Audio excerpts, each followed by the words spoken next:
學校咧，我哋當然會教價值觀教育啦，同埋教正向教育啦。我哋嘅痛點反而就係，我哋教咗啦，究竟小朋友返到屋企有冇將呢樣嘢實踐出嚟呢？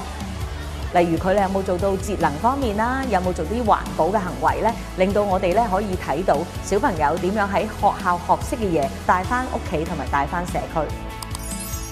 家校合作係非常重要嘅。咁學校教咗嘅嘢咧，都需要咧係家長喺屋企裏邊咧係陪伴啦。咁所以咧，佢哋就需要喺呢個平台上邊咧係會見證小朋友咧一啲正向嘅行為喎。除咗會記錄之外咧，都會有一啲嘅獎賞嘅，正好咧係表示咗咧社會對於正向行為嘅肯定。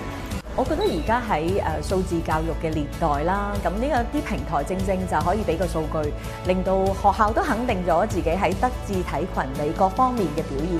小朋友咧可以睇到自己一點一滴好行為喎。OK， 非常多謝。OK。本身學校已經有自己嘅獎勵計劃嘅，咁呢個獎勵計劃其實可能我哋就會俾啲星星佢啦，咁啊儲完可能某一個數量之後就有啲唔同嘅獎勵俾佢哋。咁但係呢啲其實好多時候我哋要去翻查啲記錄嘅話咧，咁我哋要問翻個學生啊，去拎翻佢嗰份嘢嚟去睇啊，執行上嚟講咧係有一定嘅難度。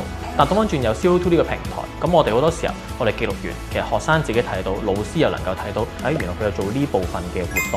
咁其實某程度上其實都鼓勵緊我哋做緊一個嘅協同效應。其實對於學校成個行政上面嚟講咧，或者教資源上面實行嚟講咧，都係幫到好多。